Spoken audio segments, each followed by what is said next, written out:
Welcome to Building Tomorrow, a show about how tech and innovation are making the world a better place. And Building Tomorrow is actually one of those innovations. As a podcast, we're part of a new mass media form, one that promises to disrupt American culture and politics in profound ways over the next several decades.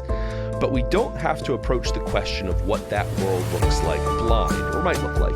Podcasts are not, obviously, the first ever disruptive new media. And so I thought I'd bring on a fellow historian who specializes in studying how one of the last new media forms changed America, and among other things, gave us Donald Trump. That media was talk radio, and the historian is Dr. Brian Rosenwald, the co-editor-in-chief of Made by History, a daily Washington Post history section. His new book is Talk Radio's America, How an Industry Took Over a Political Party That Took Over the United States. Welcome to the show, Brian. Hey, I'm happy to do it. So maybe to help our listeners understand just how dramatic of a change talk radio was in the late 80s and 90s, what was the media landscape like before that in the 70s, early 80s? If you're a conservative looking for conservative voices on the radio, what were you going to find pre-talk radio? So let me get myself in trouble with our colleagues in the world of history. As historians, we're not supposed to talk about counterfactuals. Things that might have been different. Well, if this happened, then this would have happened. Because at the end of the day, no one knows. But I'm pretty sure that if Rush Limbaugh never comes along, that we don't get something that sounds like this in that moment. It might have come along later, but I'm not sure that we get it in the late 80s, early 90s. What the media was before then was something, first of all, AM radio is in bad shape. AM radio is struggling because FM radio sounds better for music. And music has migrated to FM, and they have these kind of path-breaking rock stations that break out in the 60s and 70s on FM. And with music, because music sounds better, listeners are going to FM. And as listeners go to FM, so does the advertising dollars. And that's not good when you're a business. So AM radio needs something different. And talk radio to that point, it goes back to 1960 in LA is the first all-talk station. But it's something that sounds very different. The paradigms are people like Larry King overnight on the Mutual broadcasting system. Mutual doesn't even exist anymore, so it tells you how long ago it was. But it's an interview-based program where a lot of the hosts actually lean left. But you don't hear the perspective. Larry King might interview a newsmaker, and then he turns around, and he might be talking to a caller about the abominable snowman in like a 3 o'clock hour, or UFOs, or whatever interesting callers came along to make for a good show. And the local stars were people like a guy named Michael Jackson, who I feel bad. I've been saying in interviews that he was British, he's South African. And I'm not talking about for everyone out there saying, oh, wait a second, you're the singer? No. I don't mean the guy who can moonwalk. I'm talking about a guy who was a South African gentleman who was left of center, but it was a very interview-based program. He interviewed presidents. He interviewed mobsters. He once asked a mobster about where the bodies were buried, very uncomfortably. It was a very big star for like decades in L.A. And these guys fit the axiom that all talk radio to be successful, except overnight, had to be local. But it was this kind of milquetoast interview-based format, caller-based format, where you really didn't hear the opinions of the host. One of the other stars was a guy in New York by the name of Barry Farber. And Barry Farber was every bit as conservative as Rush Limbaugh was. And when Limbaugh came along, Farber said to himself, he said, Barry, why didn't you think of that? Because it just never would have occurred to him to criticize the president. I think he told me, and this is one of my favorite lines I picked up in hundreds of interviews. He said, the one thing I didn't want in a guest was someone who couldn't ad-lib a belch after a Bulgarian wedding or something like that, just a hysterical way of phrasing it. But he was basically saying I just couldn't bore people. And those guys were the paradigms. And so this is the radio landscape. And the broader media landscape, people forget that this is only 3 decades ago. But the media was 3 broadcast nightly news programs on ABC, NBC, and CBS. CNN in 1988 is like 8. Maybe 8, I always forget if they started in 79 or 80, but it's 8 or 9 years old. It's pretty focused on hard news, and it's not a force politically. It has reshaped things a little bit because we now have a 24-hour news cycle, right? If something used to be something happened at noon, if it didn't rise to the level of the broadcast networks interrupting the daytime soap operas, that it just sort of waited for the nightly newscast. But that's late too. I mean, there are ascendancies. First Gulf War. It's not really till the '90s they become a big force. Yeah. Right. That's sort of what I'm saying. It's more the Clarence Thomas hearings in the Gulf War in the early '90s where we start to really get this moment of, hey, the news now happens in real time. And that's actually, you set me up for a nice segue here, because conservatives are frustrated because this media is dominated by CNN, those three broadcast networks, the New York Times, the Washington Post, and maybe the Wall Street Journal. And Walter Cronkite used to say famously, and that's the way it is. That's how he closed his newscast. And Laura Ingraham, the talk radio host, has told the story of how her father used to say back to the TV, "And no, it's not, Walt." Expressing the frustration where conservatives feel like their viewpoints are not represented. They feel like the issues they care about are not being covered. They feel like the questions being asked are not what they care about. And they see their values as kind of being marginalized in this world. And the best example, I happened across an interview. This is a great example of how you research talk radio. The Library of Congress started an archive in 2005. And they only really record one show a week, and you actually have to go to the library to listen to these shows. They record them off the internet, but we have these copyright laws that say that they can't then put them on a web server. So you actually have to sit there on a desktop computer plugged in to listen to them.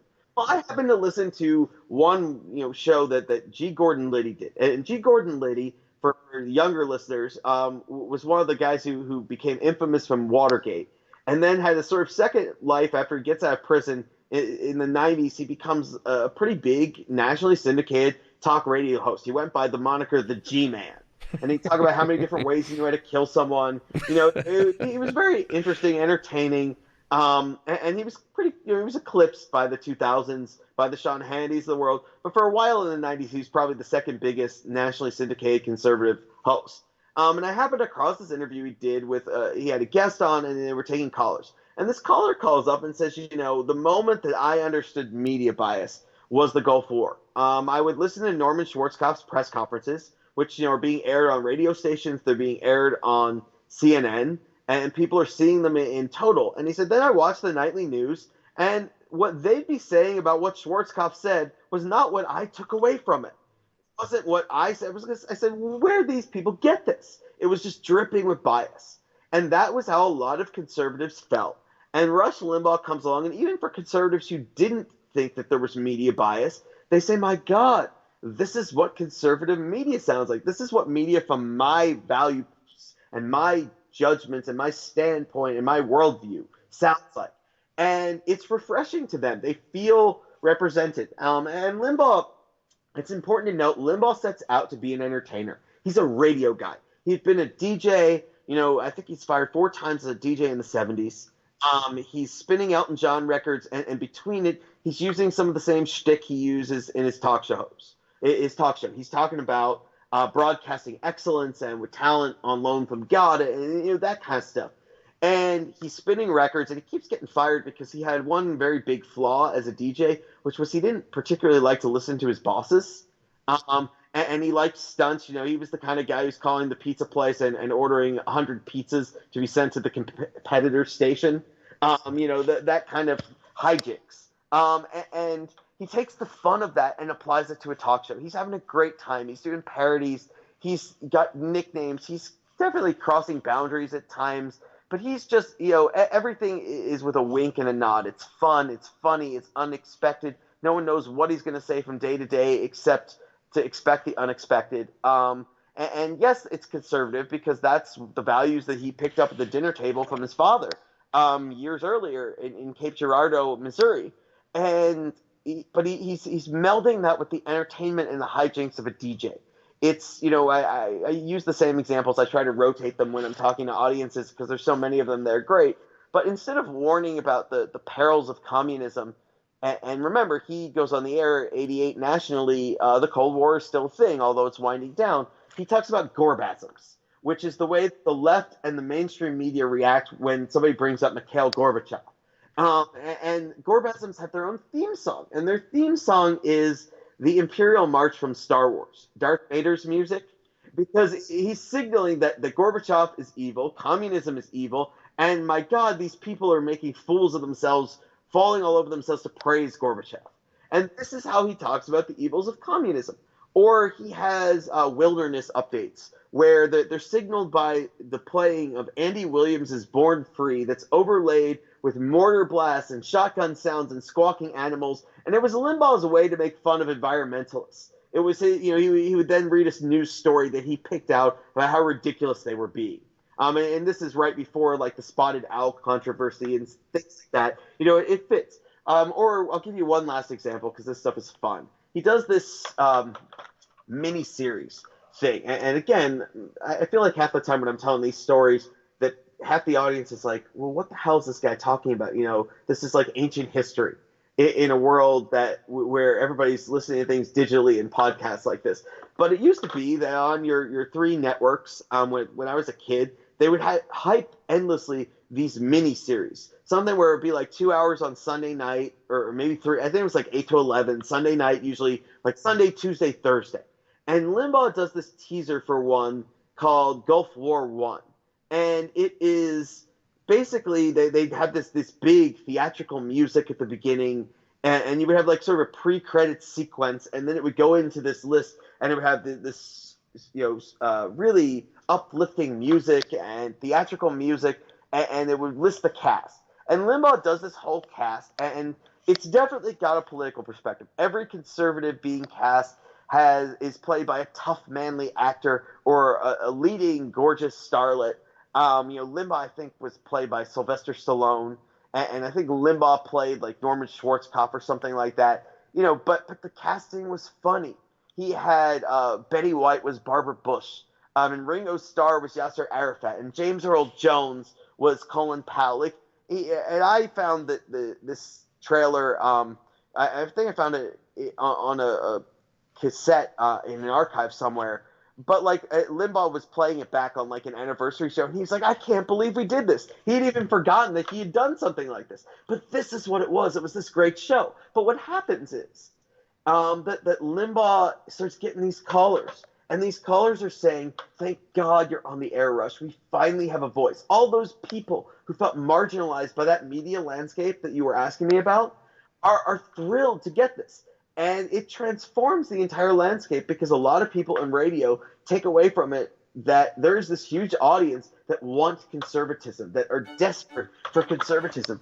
And it leads to them making these choices about who to put on the air that leads to, I don't want to truncate the story, but there's no way for me to give the entire book to the audience here without just a monologue. But basically that's what triggers the dominoes that start to fall as people in the radio business and then the television business and then the digital world make decisions that are mostly driven by profit and that lead us to the world we are in today, where there is tons of conservative opinion media that sounds very much like what Limbaugh pioneered.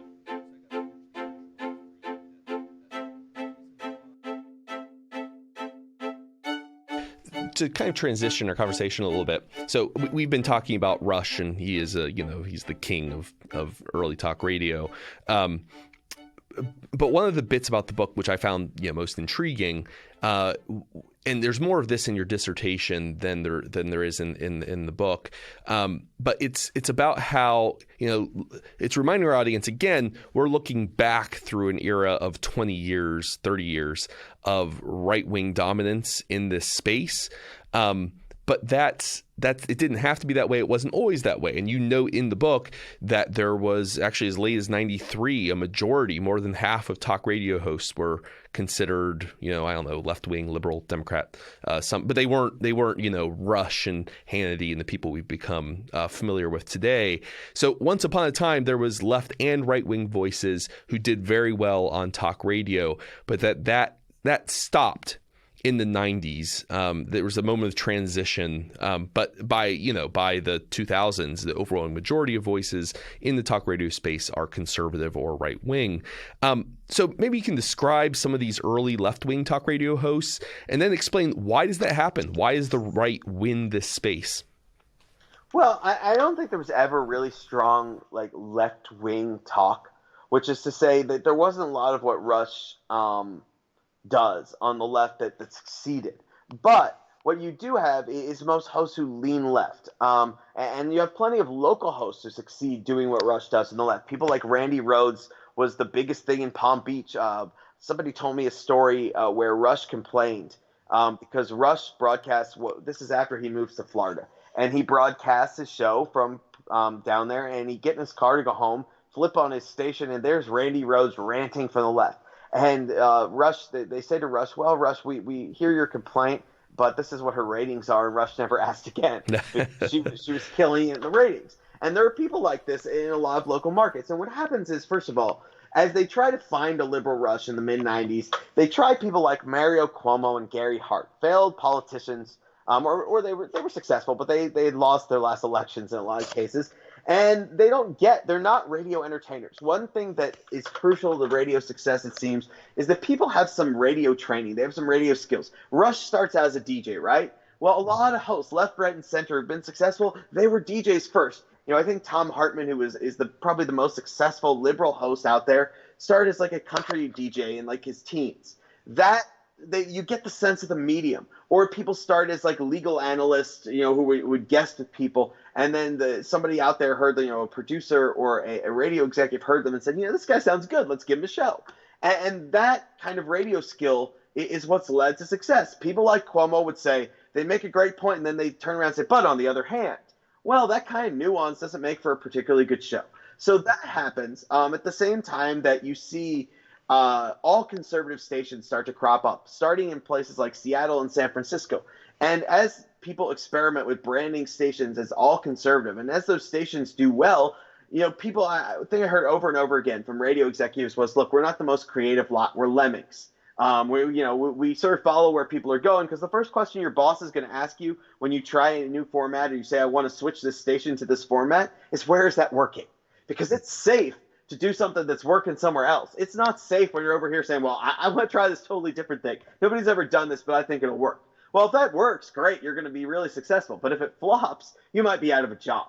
So you have that element of it. And as all conservative stuff starts to succeed, more and more people in the radio business think that's the key to it, to success in talk radio. And as they do more and more of that, the audience for liberal talk gives up on AM radio. And so by the time you get things like Air America, the sort of vaunted, hyped network, and I could spend an hour telling you why Air America alone failed, because there's so many things that were just indigenous to Air America, that were unique to Air America. But by the time Air America comes along, it needs a massive budget to promote these stations so that the potential listening audience comes back to AM radio, that gives these stations a shot. And Air America makes the same mistake. They, instead of failed politicians, they try people like Al Franken, Janine Garofalo, people who you say, oh my God, those people are funny. I like them in this world of entertainment. But if you listen to what they say their mission is, it's to give the other half of the country a voice. This is the George W. Bush years. It's to speak for people. It's to balance the airwaves, none of which is to put the best show on. And I'll tell you, we've seen the opposite thing happen when you get conservatives who try to do late night comedy, but it doesn't really work. And the reason is that what they hear when they watch The Daily Show or they watch Stephen Colbert is something nastier and more snarky and more politically driven than what I think it actually is. And I think this is what happens to the left on talk radio. What they're trying to imitate is what they hear, but what they're hearing is not what actually is happening, if that makes sense. Right, or right. what the show actually is. Or what their listeners are hearing. Right, yeah. Right, yeah, they're not trying to put on the best show. Okay, so that's one big piece of this. For liberal radio to succeed by the 2000s, you need someone who's going to be like a liberal Limbaugh to come along with that level of talent, who can catalyze every show on a station. What do I mean by that? I mean that people are tuning in before that person's show, sort of anticipating that, or people who are sticking with the station afterwards. They might leave their radio on so that he's giving ratings to the shows before him and after him. And that people are hearing ads for another show, and they might say, hey, I might give this a shot because I like this station. And you need that. And you need promotional budgets and all kinds of things. And you need hosts who really get what they're doing. And that's where you are in the early 2000s. But there is another element of this. Anytime you ask like 50% of the people in the radio business, why hasn't liberal radio succeeded? And they get very angry at the question. They said that the premise is wrong. They say, we have liberal radio. It's called NPR. Right. And what and on one level, they're right. And on one level, they're wrong. And where they're wrong is that NPR and the other formats I'm about to mention do not try to be Rush Limbaugh. They are not political advocacy media. And writing them off as the liberal talk radio or depicting them that way skews our politics, because there's one side that has a real big ideological megaphone that's affecting policy battles and elections and things, and the other side doesn't have that. And so you have a very skewed landscape if you think, well, the mainstream media, this conservative media is balanced. Rush used to say, I am equal time because I'm balancing the mainstream media. And yes, media bias is a thing. I know that's going to shock, conservative listeners out there who say, oh my God, a liberal academic finally admits it. I hear you. But that media bias is what I was talking about earlier, which is to say that the story selection is skewed by kind of the fact that most journalists come from a liberal cultural world. They are surrounded by like-minded people. What they think is news is influenced by that. What questions they ask are influenced by that. So it's not the equivalent. But there's a distinction between unconscious bias that shows, the fact that most journalists and mainstream media outlets are Democrats or are on the left. And that affects what the stories they choose to tell and investigate. But there's a difference between subconscious or unconscious bias and intentional conscious bias, right? Like using the platform explicitly to advance a set of ideological goals. So, I mean, your point's well taken. Yeah. So, yes, that's absolutely true. And so then your audience is out there probably saying, well, why is this guy saying that answer is partly right then? And the answer is that, again, this comes back to the number one thing that you need to understand about talk radio. If I was giving a quiz to students, the answer I'd want is it's a business.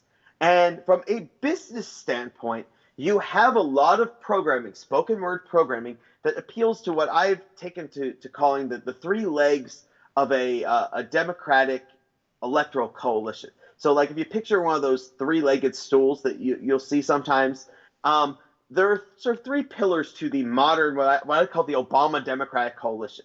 There are minority voters, and those voters are served by very strong, very popular, what we call either urban or African-American talk radio formats, or Latino talk radio formats that are very popular, that do very well, but that are a little bit less political. They talk about politics, they can be political, but they're also lifestyle conversations about their communities. Some of the urban or African-American talk radio have some religious programming on there as well. They talk about the issues confronting urban communities. It's a little bit less of the national politics thing.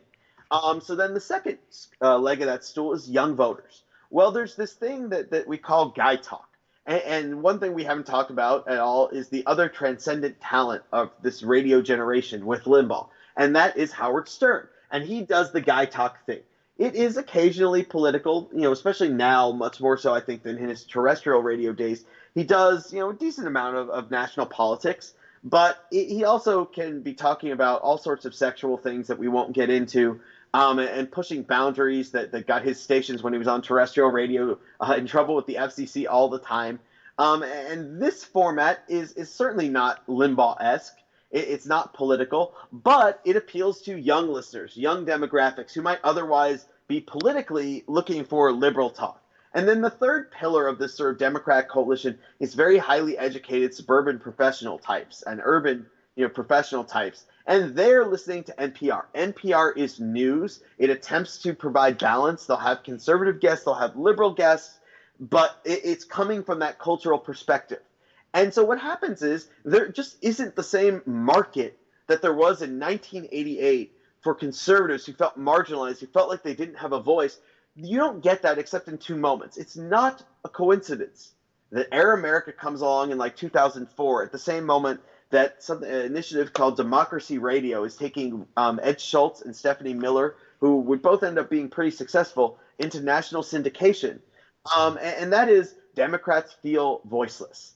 Republicans, after the midterm elections in 2002, control both houses of Congress. They control the White House. They control the Supreme Court. And Democrats are really frustrated with the mainstream media over what they felt like was skewed coverage of basically what they saw as a stolen election in 2000, as well as the run-up to the war in Iraq, where they felt like, George Bush is lying and the media is not calling him on it. And so that becomes a very big moment for liberal media. And then we see it, MSNBC goes liberal not too long thereafter in this moment, recognizing that liberals feel like they're voiceless and want a voice. And then we've seen it in the last couple of years with podcasts, Pod Save America in sort of the center left, and things like Chapo Trap House on the very, very far left. But you're seeing liberal podcasts succeed in the Trump era. Why? Because, again, think back to 2017. What do liberals feel? They feel scared. They feel marginalized. Republicans control both houses of Congress. You've got what most liberals think is an abomination in the White House, who's a Republican. You've got a conservative Supreme Court.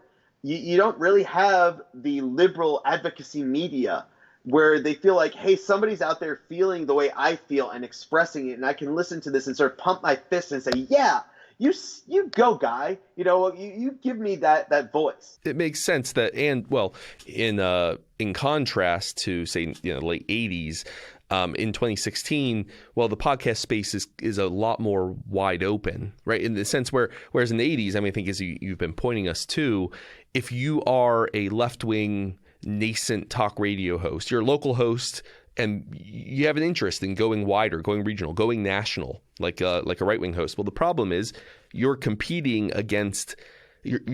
for listeners who have center left alternatives like NPR, and plus they're government subsidized to some extent. So you have competition for those listeners, but on the right there isn't. But in the podcast space, well, it's a relatively wide open field.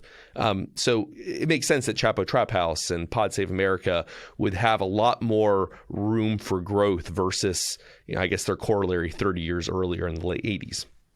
Yeah, and this is a question I get all the time, but from people, whether they be on Twitter or in interviews or things, is, what's the future of this? And I have to always append my sort of standard buyer beware warning, which is, I'm a historian. I'm good at the past. I'm not so good at the future. If I was good at the future, I probably would have realized Donald Trump was going to get elected president. I would have made some wagers on it in 2015. And instead of doing interviews behind this book, I probably would be on a beach somewhere, sipping something nice and enjoying my vacation world that's every day of the year.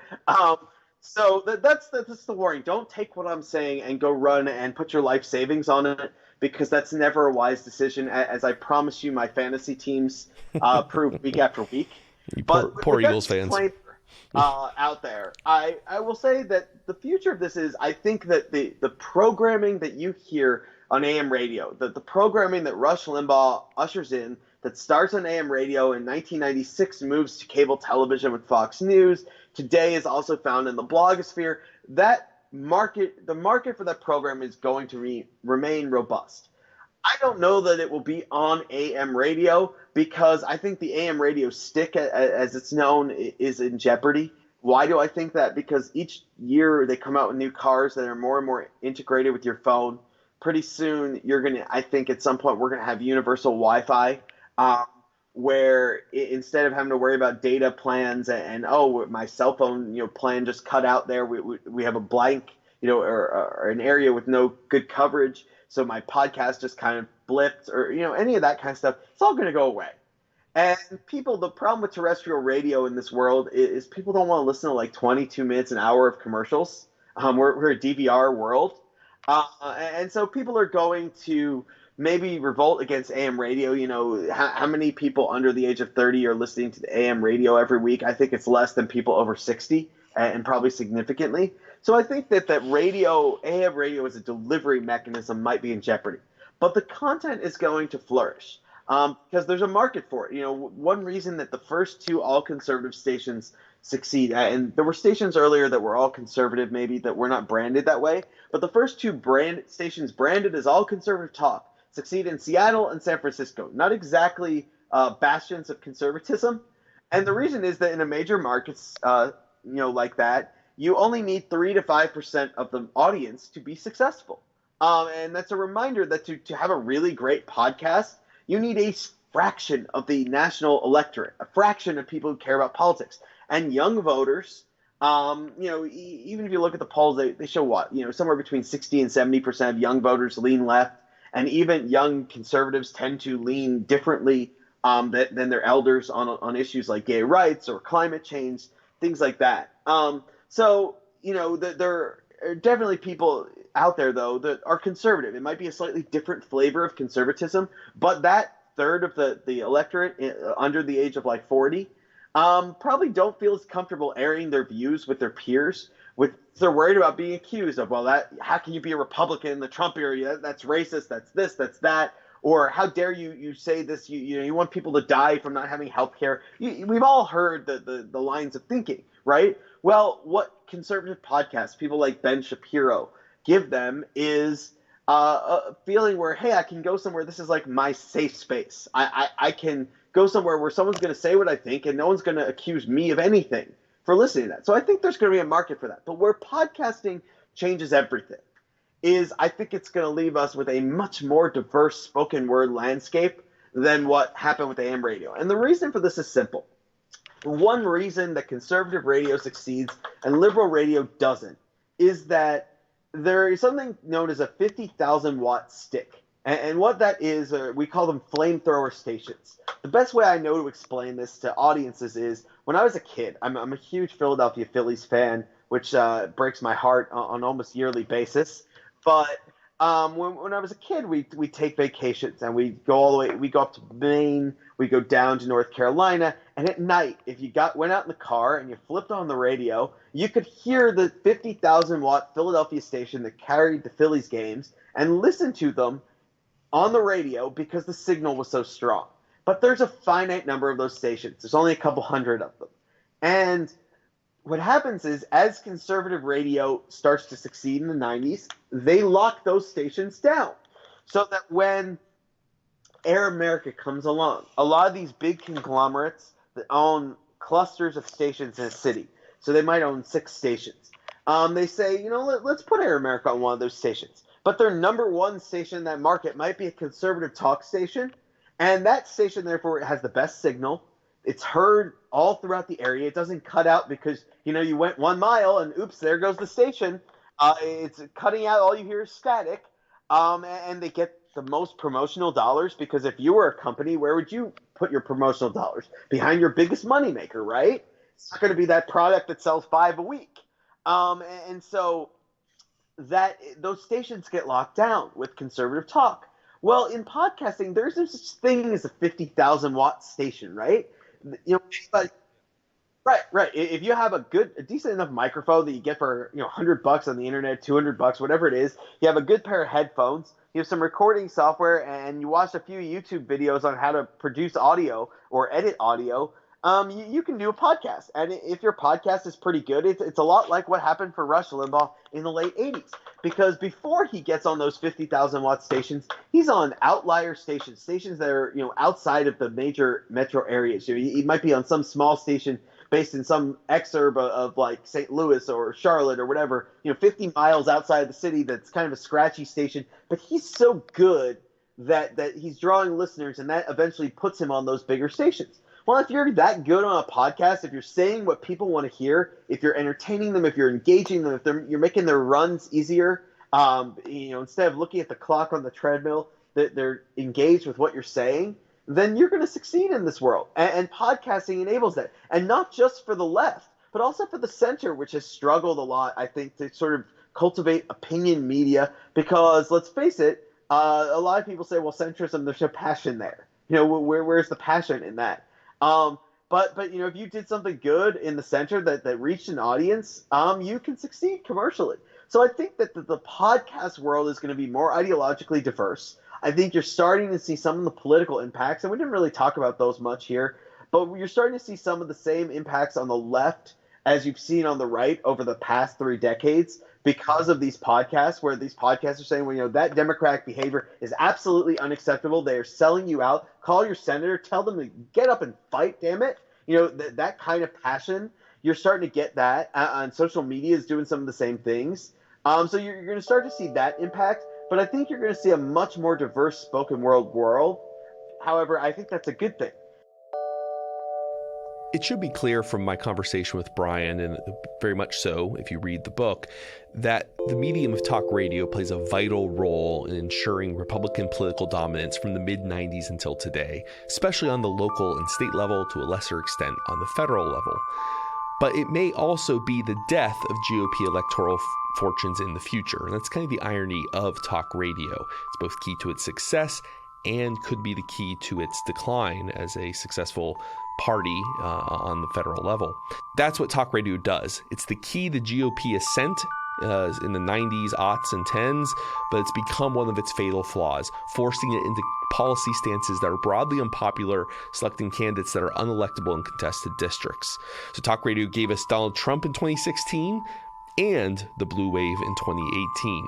That's the power that a niche media form can have. As you heard Brian say, only like 3 to 5% of listeners in San Francisco were needed to build a successful all-conservative, all-day talk show channel in that area. That exercises real power on politics across the local, state, and federal levels. Podcasts have some of those same advantages that talk radio once enjoyed. People don't feel a sense of intimate connection to the TV network anchor doing the nightly news at 6:30.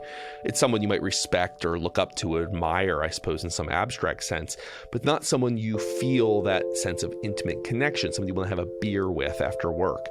People do feel that way towards talk radio hosts, or they have since the late 80s. Rush Limbaugh and people like him were expert at exploiting that sense of intimacy.